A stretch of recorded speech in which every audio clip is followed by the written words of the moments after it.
Hey everyone, thanks so much for joining us here on GoLocal Live in the Navigant Credit Union Broadcast Center. I'm Molly O'Brien. I'm joined by Krystal Noiseux with Rhode Island Resource Recovery. Krystal, thanks so much for joining us. Thanks for having me, Molly. Appreciate you being here. So we are counting down the days till Thanksgiving, and then we are just rapidly in that holiday season.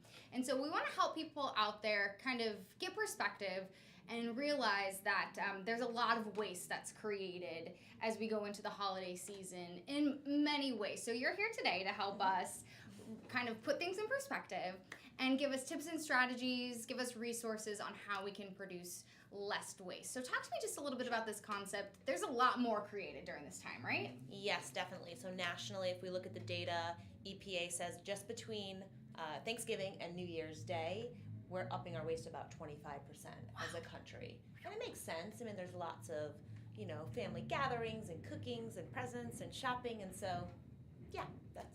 But I mean, that's a lot. That 25% more, that's a decent amount. It is definitely, it's probably the most significant jump that you're going to see than any other time in the year. And that's what, 5 weeks for, yeah.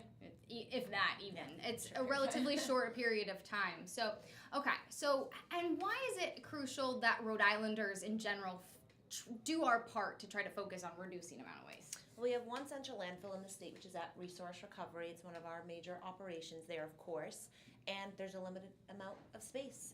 We've always, anyone who's ever been born here, grown up here, been raised here, you know that you always have this one local place where everything goes, and it also keeps it very affordable because it's right in the state of Rhode Island. And so as we look forward in the future and we look at our plans and we look at where was, the last time that we benchmarked it, when would the landfill be close, like when would it reach capacity? And that was 2038.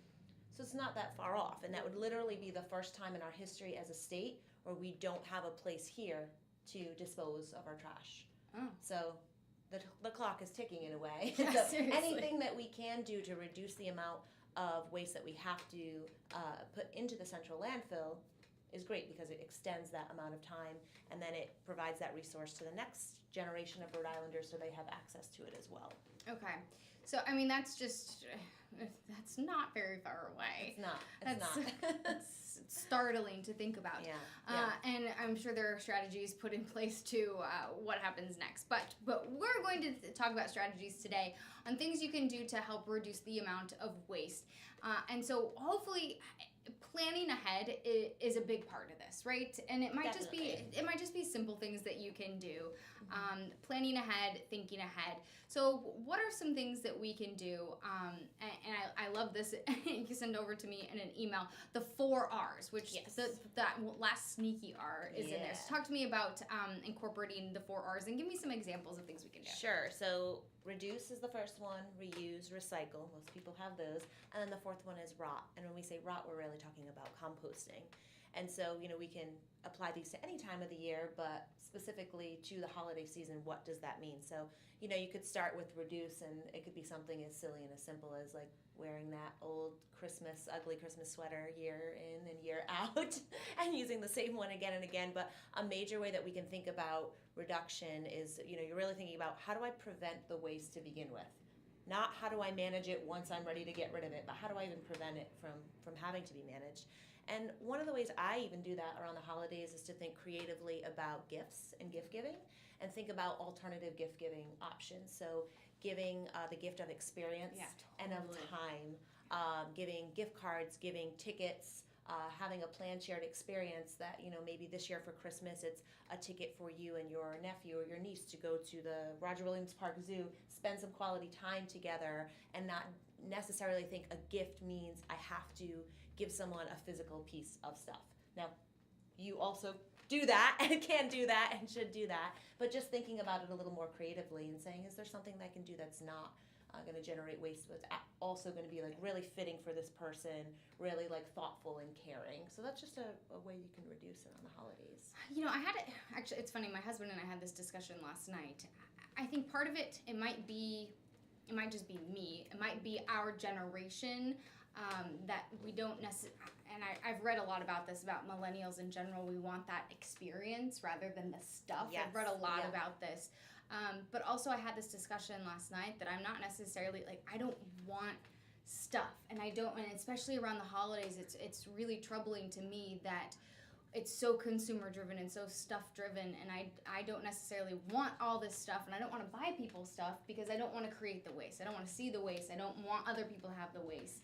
And the interesting thing that I find about this is that so many people, when you get one-on-one like this, will say that, but they have trouble pressure, right? saying it to other people, and then you say it to someone else, and they're like, wait a minute, you feel that way? I feel that way too. I had this in my own family and in my own circle of friends with like their siblings, and every year, picking names and giving gifts and just doing it because that's just what you do. Yeah. And then you find out you're not alone and you're not the only person that feels that way. And then you think of like, well, why don't we all get together and have like a Christmas dinner together instead? And that'll be our gift to each other, spending that time together. And then all of a sudden people are like, like the relief that comes with, we have so much stress at the holidays, and a lot of it, so much is unavoidable, but some of it is. And just having conversations like this, other people might be thinking the same thing of like, I actually don't want stuff, I want the experience. So it's a great point. Okay, so maybe just having the conversation with people we took this to like a whole different level, but I would say it's all about reducing. It's about reducing on so many different levels, and being able to,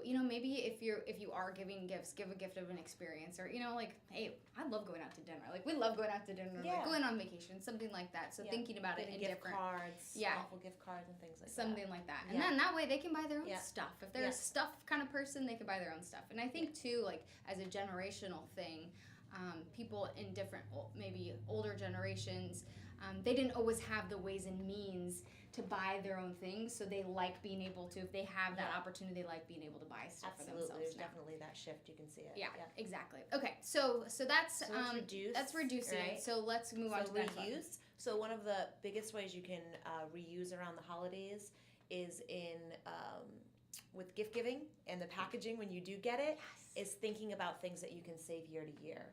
So before you even think about recycling, if you're getting gift bags and gift boxes and you're getting like kind of gift wrap that's not paper, that's heavy duty, so like cellophane or mylar, that like shiny, like fancy wrap, it's really beautiful and can be reused from year to year, you'll save a lot of money. I don't remember the last time I've had to like go out and buy things to wrap because I use it again and again. So that's a huge way that you can reuse. And another way is just using reusable dishware, cutlery, and things like that for gathering with families and friends. Anytime that you can do that and replace those single-use disposable everything, for eating and drinking and things like that. So those are two key ways. Yeah, I think that there's something about, there's always those occasions where you want to buy someone like a nice, you want to wrap it, if you are doing stuff, if you wrap it. My family knows me. If I'm going to wrap something, I wrap it in newspaper, or I wrap it in like the holiday ads, or I wrap it in whatever stuff I can find around, or you're getting a gift bag that someone got me, or if I went shopping and didn't use my own bag, if I forgot it in the car or something. So you're getting like that Shaw's bag or that a Whole Foods bag, and they're like, oh, okay. So just being able to think differently, and it doesn't have to be in that holiday wrapping. Right. And I've seen actually people do some really creative, beautiful, simple things with like taking the brown paper bag from the grocery store and flipping it inside out, and and they make it like beautiful and make it look natural, put a little piece of holly on it, and I'm like, it's beautiful. Yeah. It's simple, it's beautiful, and it's just an alternative thing to try. Yeah, exactly. So, and that's the thing, because there's so much extra waste when you're talking about holiday wrapping, which we will get to. We're going to talk all about the kinds of recycling you can do. But I do, as we talk about wrapping, what kind of wrapping can be, and I'll put up links to how and what and where you can recycle, right? Sure. But while we're on it, what types of wrapping can be recycled and what can't? Can we talk about that just real quickly? Sure. So there's two ways to think about recycling. The most common way is what you can recycle in your bin or cart at home. That's the state's mixed recycling program that goes to the materials recycling facility at our facility in Johnston. And then there's like special recycling programs that would require either a special pickup or a drop off, like setting things aside and dropping them off. So they're very different. So, but for your bin and cart, there's 4 categories of materials that we accept. Those categories don't change for the holidays, but we might have examples of items that are particular to the holidays that fall in those categories. Yeah, exactly. So we have paper, cardboard, and cartons. That's our first category for things that are made of fiber. So that's paper, cardboard, and cartons. The examples of paper on the holidays are obviously paper gift wrap. The boxes that we're getting, just flatten the boxes, recycle those. Gift bags, paper gift bags are fine. Flatten them. If they have like hard handles or anything, you can take them off. Tissue paper is fine. We don't want like napkins, tissues, paper towels, and sanitary paper like that, but your gift wrap paper, all of those things can just be flattened and recycled right in your bin. Cartons, around this time of year, you might have your paper egg cartons or your like eggnog cartons in the kitchen, and that all of those things can be recycled. Okay. So that's paper, like fiber material, and then we have metal. So when it comes to metal, we take cans, lids, and foil. And around this time of the year, you have a lot of canned pumpkin, a lot of canned cranberry, That's true, yeah. and a lot of foil. I see a lot of foil pie plates, baking tins, and aluminum foil off the wrap. So it's all foil. Should be, relatively empty and, clean as best you can. Bunch up the foil, and that can be recycled as well. And then in glass, we take bottles and jars. So you're going to have a lot of like jams and jellies and pasta sauce, things like that. Glass is pretty simple. You take off the metal from the glass and recycle both because we take the metal lids. And then finally we have plastics. So the rule with plastics is containers. You can put any plastic containers in your bin or cart, but not anything that's not, just because it's plastic, you shouldn't be recycling it. It has to be a container. Okay. So you're going to have containers, again, in the kitchen, plastic, your cooking oil container or your tub of butter or whipped cream or something from cooking. So a lot of times people will think that if it's plastic or if it's metal or if it's glass, I can put it in my bin. So if you're getting rid of old toys after Christmas, they're plastic, but they don't belong in your mixed recycling. It's just the plastic containers. Or you got new threads and you're cleaning up your closet, and now you have all these metal hangers. Just because they're metal, they don't belong in there. It's metal cans, lids, and foil, nothing else. And then again with glass, you might, maybe you have glass ornaments from the Christmas tree that are old that you want to get rid of. They're glass, but they're not bottles or jars. Okay. That's not where they belong. So you still stick to those 4: paper, cardboard cartons, metal cans, lids, and foil, glass bottles and jars, plastic containers only. Make sure the containers are empty at a minimum. Rinse whenever it's possible, and then you want them to be loose. A lot of times people will want to put them in a plastic bag and set them out. No, loose. So that's that kind of recycling. That's most common. There are some special programs where around the holidays you might get materials, that you might see them more often, that you can't put them in your bin or cart, but you don't have to put them in the trash if you're willing to do a little bit extra. So a perfect example of that is plastic bags and plastic film. A lot of mail order packaging, people shopping online for the holidays, so they're getting plastic bags, like parts of toys or something in plastic bags, or a lot of times now when they package to keep the product safe, they might put those air packs, those plastic air packs. So you can pop those all, and then you have plastic film that can stretch. You can bring that back to any large store in Rhode Island. Oh, so you put those with your bags? Yep, exactly. With your single-use shopping bags that you would bring back, and it's usually in the entrance or the exit of those stores. You can put anything that's film that stretches, except really clingy food wrap is a big, no. But outside of that, a lot of the things that we see in the packaging of the mail order products. Another big one is styrofoam. Yeah. So there's you have a whole section on your website about that. Okay. Yep. So let's talk about that.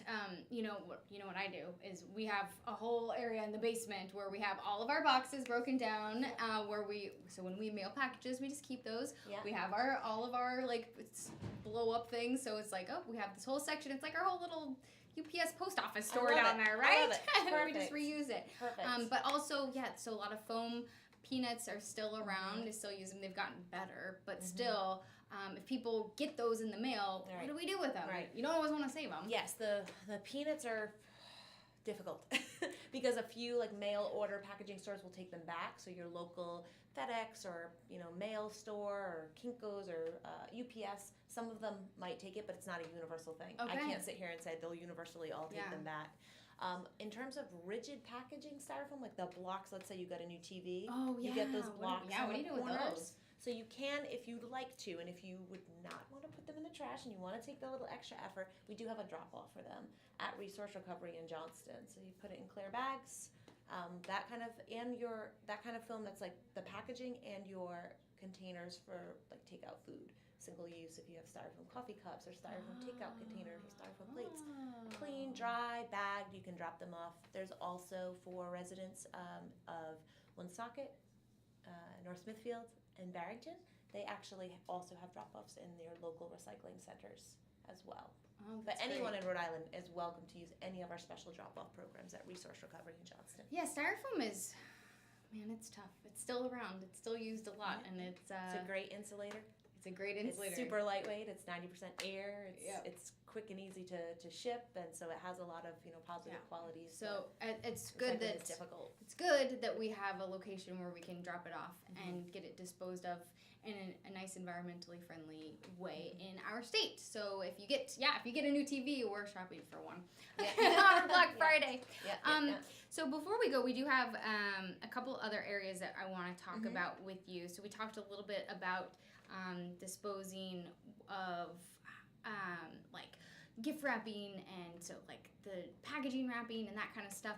But there's always a lot of food around the holidays, which is awesome. But there's also a lot of food waste. Which brings us to the rot part. And also brings us to how do we prepare for this, and also we have to deal with the oil part because there's always kind of like grease and other kind of extra stuff. So let's kind of talk about the extra food waste aspect of the holidays and how we can kind of plan better for that, and then what do we do with all the extra stuff. Right. So planning better is just knowing how many people are going to show up at your house that night. And I know I come from a large family of like 7 children, and even though we're all out of the house, my mom still like feels like she always needs to cook for 9 people. So that is a difficult one, but planning ahead and just trying to make sure that you're not totally overdoing it. At the same time, have takeout containers ready to go to send people home with. And I'm sure a lot of you already do this anyway, but try to get as much of it out. Like, you can't leave until you take some of this food. You're taking these cookies. But then when we have leftover food, if you're not backyard composting it and it's something that you'd be interested in trying out for the first time, this is the perfect time of the year to do it because you have all these leaves. And in order to compost food scraps, a lot of people don't know this if they haven't done it before, you absolutely need those dead leaves as well. You need them in the mix to do it. So if you've never done it, you've been thinking about doing it, great Christmas gift that would help to reduce waste in the long run would be a compost bin. And we actually sell them really reduced price at Resource Recovery, $45 a bin. So actually, you know what? This is great. I was just gift. As I was looking at it. So they have a section on their website if you are interested in getting your own bin. And I was thinking, I want to wait till spring to do this because I think it would be hard to do in the winter. But nope. It's actually perfect time to do it now. You need those leaves, and if you are going to wait until the spring, then you got to collect your leaves now, and you're going to need to keep them. You're going to need those leaves in the spring and summer. Okay. So do you so these they look like really big bins? Do you have small ones for people who maybe live in like apartment buildings or have just a small backyard, or maybe just have like a porch? There's a lot of areas around here that maybe have like a balcony or something like that. So a great option for that would be vermicomposting with worms. You can do that great in a small space. We actually do it in our office. In our administrative offices, we get our food scraps. And we have a worm bin, and there's a great resource for that in Rhode Island. They're the Worm Ladies of Charlestown. They actually farm the worms. They teach workshops, classes. We teach workshops as well. But you can buy the bin and everything like ready-made from them. Also another holiday gift for. That's actually a great holiday gift. Kids love it. Kids love the worms. Like they think it's so cool. It's gift. a great way to learn about biology too. Yeah. That is a really good gift. We had people teach composting here on this show. You're a Master Gardeners. They came in. Because I think it's fascinating and excellent. So composting is a great way to kind of reduce that waste. Also, there's a place if you have excess oils, greases, that kind of thing. It's not a good idea to put it down the drain, right? Definitely don't put it down the drain. It's okay to put it in the trash, absorb it, put it in a can, or put it in the trash if you need to do that. Absolutely. But for our friends at the wastewater treatment plant, no fats, oils, and greases down the drain. If you'd like to see that cooking oil actually be recycled and turned into fuel, which is really cool. It's something that's done right here in Rhode Island by a local company, Newport Biodiesel. There's drop-off centers around the state. We have one, again, open to all Rhode Islanders at our drop-off center in Johnston. But you can go to our website. You can look up cooking oil on our A to Z, and you can see if your city or town actually has a local collection at the recycling center or transfer station. Okay. I think this is all super amazing. I'm going to kind of wrap things up here because I do want to talk about what we can all do with our Christmas tree, but we're running low on time. So we'll just bring you back for that. How's that? Okay, great. So thank you, Krystal, so much. Hopefully this helped you reduce some waste for the holidays and kind of helped you think ahead, maybe give you some gift ideas too, right? Who knew that was going to come from this? Exactly. So thank you so much, Krystal. Everyone, please hang tight here on GoLocal Live as we get set up here for our next guest.